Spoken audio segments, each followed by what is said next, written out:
अधिकार मिले, अधिकार मिले, अधिकार, अधिकार, अधिकार।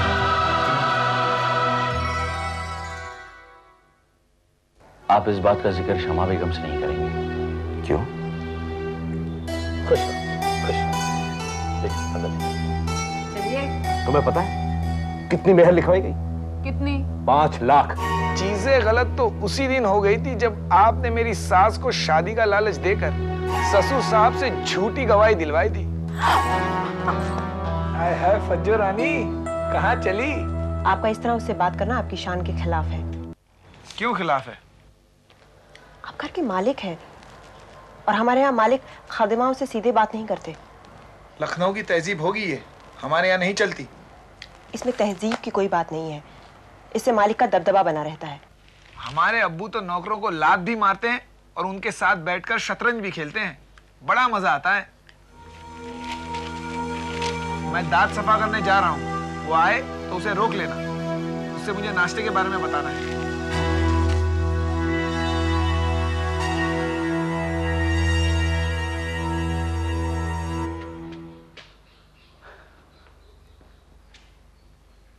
मैं हाजिर हो सकता हूँ? अरे आदाब। आप कहीं बाहर गई थी? मैं इससे पहले आया था तो ताला था। हाँ, वो एक तेलुगु हीरोइन को उर्दू पढ़ाने जाती ना मैं। ओह क्या बात है। तो फिर आप मेरे साथ भी उर्दू में बात कीजिए ना। हाँ, मेरे खुद का भला होएगा। भला वो कैसे? उन्हें को उर्दू पढ़ाते पढ़ाते मैं हैदराबादी में बोलने लगती, फिर वो मुझे ऐसे देखती जैसे लोग उस सांप को देखते जो अपनी कैंचुली उतार कर झाड़ियों से बाहर निकलता। तो वाह, क्या कैंचुली की सिमिली दी है। आप भी मेरे साथ बिना कैंचुली के उर्दू में बात कीजिए। इंशाल्लाह इंशाल्लाह। आबिद साहब कब आएंगे? बस आते ही होंगे, आए तो। और अशरफ? अशरफ मियाँ को मैं अम्मी और शमा के पास छोड़कर आई। कल इतवार है ना, शाम को आबिद साहब जाकर उसे ले आएंगे। तो अभी नहीं, तुम भेजने की बात कर रही हो। ये तो वही बात हुई कि दम न लिया था कयामत ने हुनूस की तरह वक्त सफर याद आया।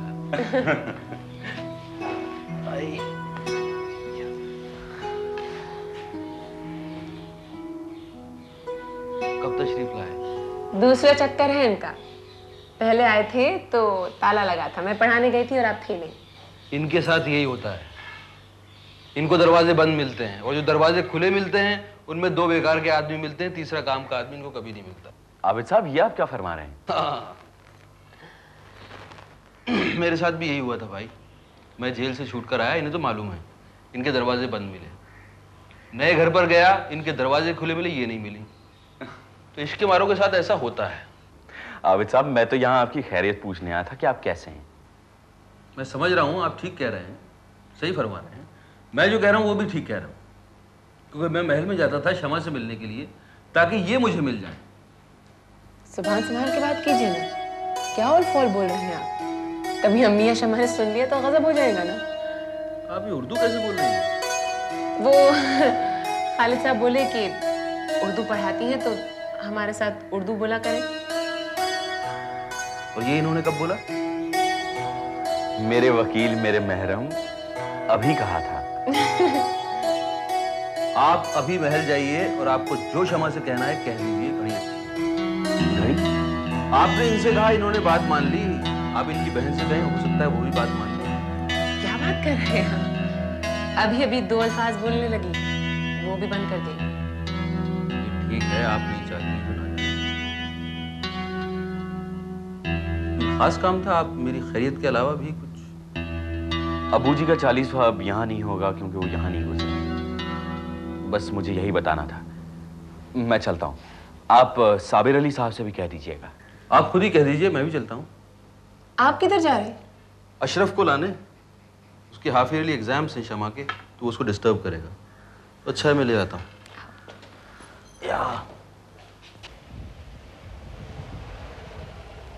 बस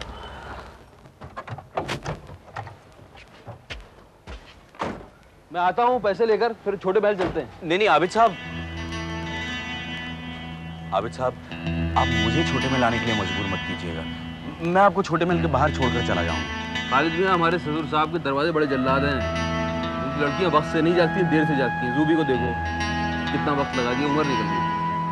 आप तो दरवाजा खुले फौरन घुस जाना और कहना मैंने दिल दिया, मैंने जान दी, पर तूने कद्र नहीं बोलना। अब रुको, मैं आता हूँ।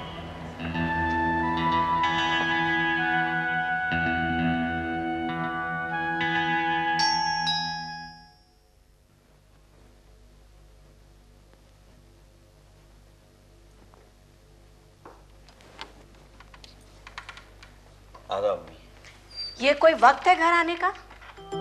गलती हो गई अम्मी, मैं एक दोस्त के यहाँ चला गया था। रुक जाओ, बैठो।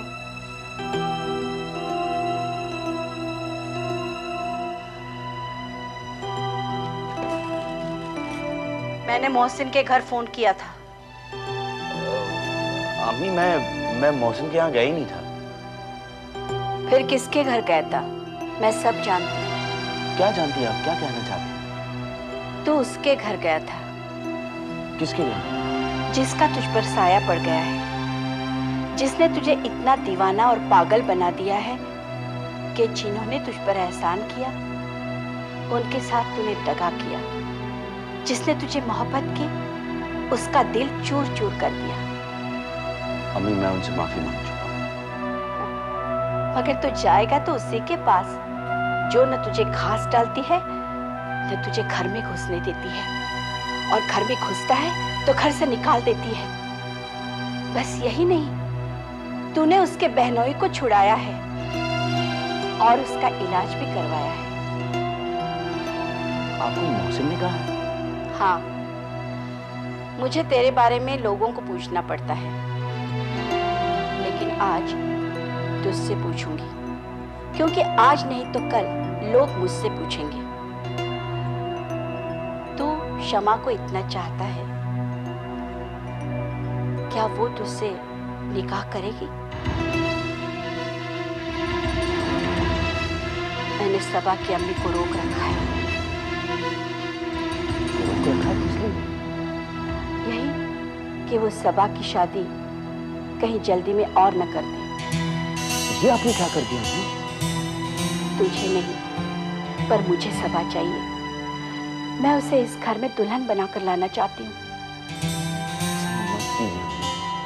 मैं पहले ही उन पर जुल्म कर चुका हूँ, आप उनके साथ जुल्म मत कीजिए। कभी ना कहिए कि मेरा इंतजार करें। क्यों ना कहूँ?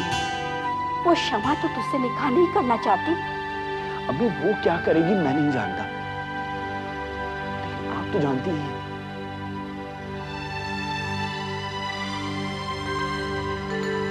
अम्मी आपको याद है जब मैं छोटा था और हम बाग वाली कोठी में रहते थे, आप कहती रहती थी और मैं सो नहीं पाता था, जुगनुओं को पकड़ने की कोशिश करता था जो रात के अंधेरे में दबकते थे और गायब हो जाते थे।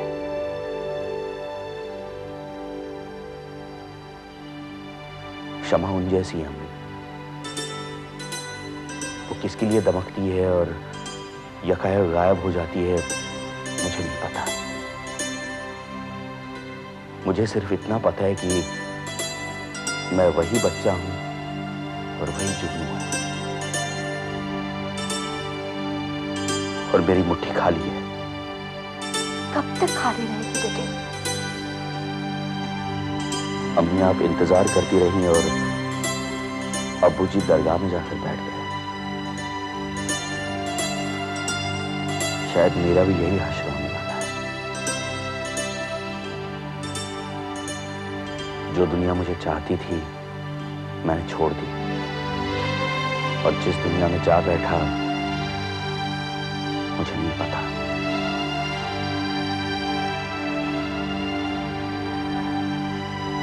जाइए अम्मी, आप सो जाइए।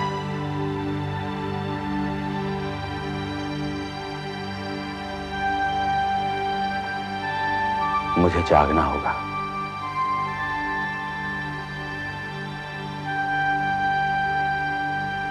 कब तक?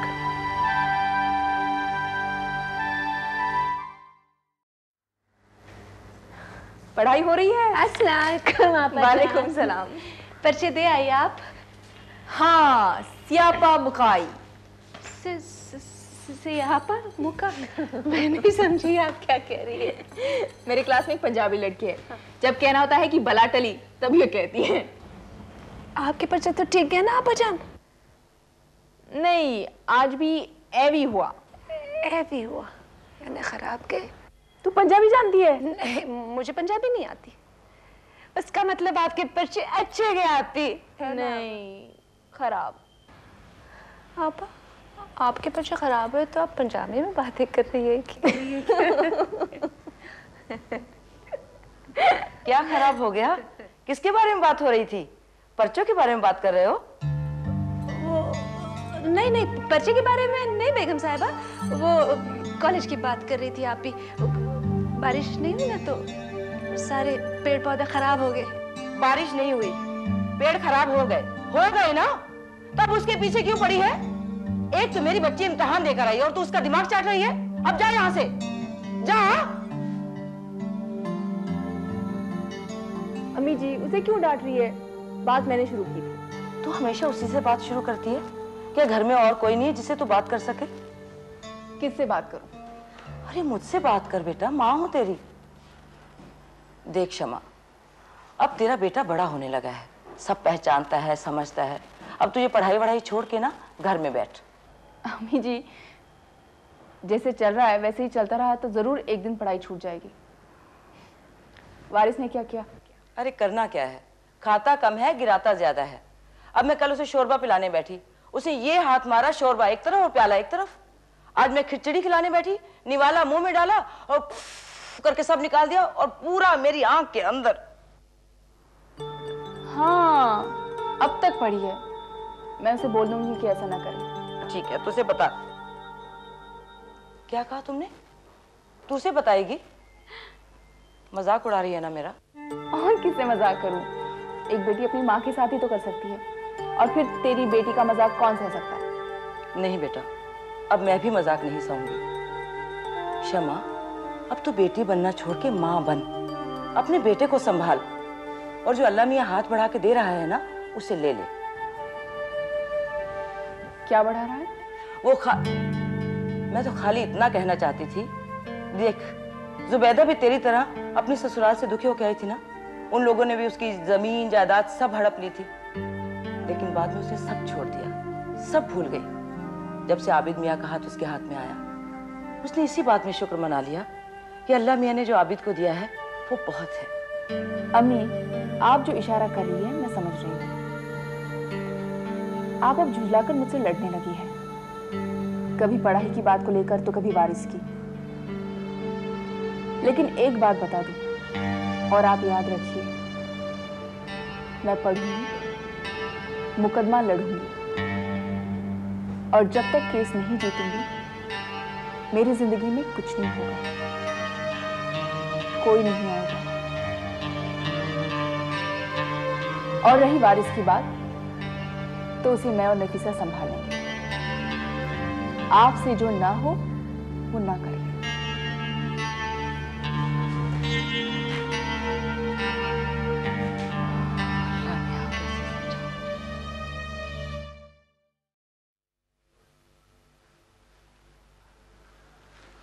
लीजिए जनाब, शादी का तोहफा नहीं दिया, नुस्खा दे दिया, सारी उम्र याद रखोगे?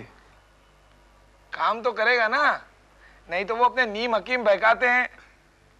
वैसे तूने भी हमें अच्छा टरकाया, तोहफा ना दिया, ये सुफूफ फला, माजून फला और कुश्ता फला लिखकर। साहबजादे, तिब्बियत कॉलेज से डिग्री हासिल की है, हिकमत की। कभी औरंगाबाद मताब आना, लोगों की भीड़ लगी रहती है। एक बार जिसे दवाई दे दूं दोबारा नहीं आता। हाँ आता है, लेकिन दुआएं देने और साथ में 2-4 मरीजों को साथ लेकर। यार ये कोरा नुस्खा तूने मुझे क्यों दे दिया? मैं इसका क्या करूंगा? और मैं इसे कहाँ बनवाता फिरूंगा? और मैं जिससे बनवाऊंगा भी वो मुझे क्या बना कर देता है ये मुझे कैसे पता चलेगा? तू एक काम कर, तू मुझसे पैसे ले जा और खुद ही बनवा कर भिजवा दे। बता कितने पैसे दूं? तूने कहा तो सही, घोड़ा अगर घास से दोस्ती करेगा तो खाएगा क्या? अगर हकीम मुफ्त में दवा देने लगे तो चल निकले हकीमों के मतब।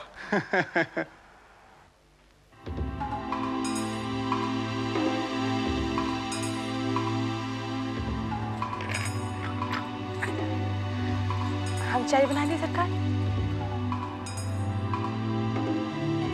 नहीं तुम रख दो, तुम जाओ।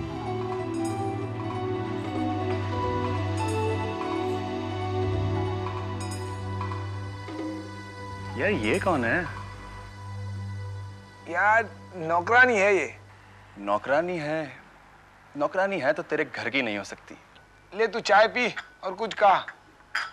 मतलब क्या है तेरा? मतलब ये कि एक तो उसने नए कपड़े पहने हुए हैं, दूसरा चचा जान और नौकरानी रखे और वो भी इतनी खूबसूरत। अरे ये मेरे ससुर साहब ने भेजी है, उनकी बेटी को तकलीफ ना हो ना इसलिए। भेजी होगी, जरूर भेजी होगी, लेकिन लड़की के लिए नहीं, दामाद के लिए। मतलब सीधा है, नौकरानी हो कि रानी मुस्कुराएगी जरूर। और बीवी के मैके से आए, पति के घर आए और ऐसी आफत की परकाला हो तो मेरे यार लतीफ पर क्या गुजरेगी उसका अंदाजा मैं लगा सकता हूँ। ला खैर वो नुस्खा दे, मैं नुस्खा लिख देता हूँ। अभी तक तो भाभी जान को सामने रखकर लिखा, पर अब लगता है कि नौकरानी को भी सामने रखकर लिखना पड़ेगा और दवा भी खुद ही बनानी पड़ेगी, क्योंकि अब मसला एक नहीं दो का हो गया है। तू यार बकवास बंद कर, चाय पी, औरंगाबाद जा और दवा भेज दे बस। भेज दूंगा यार, लेकिन तू गालिब का वो शेर याद रखना कि मुफ्त की पीते थे मैं, लेकिन समझते थे कि हाँ रंग लाएगी हमारी फाका मस्ती एक दिन।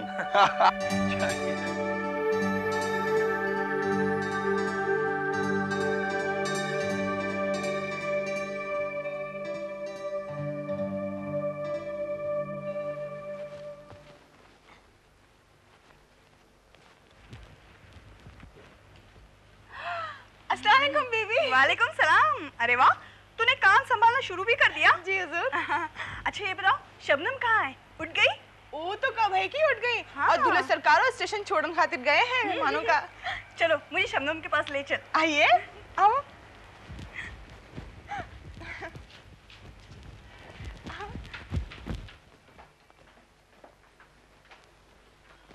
आइए आइए, बीबी देखिए कोआवा है।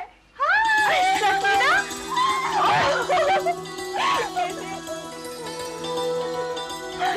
इनके लिए कुछ लेकर आओ। जी।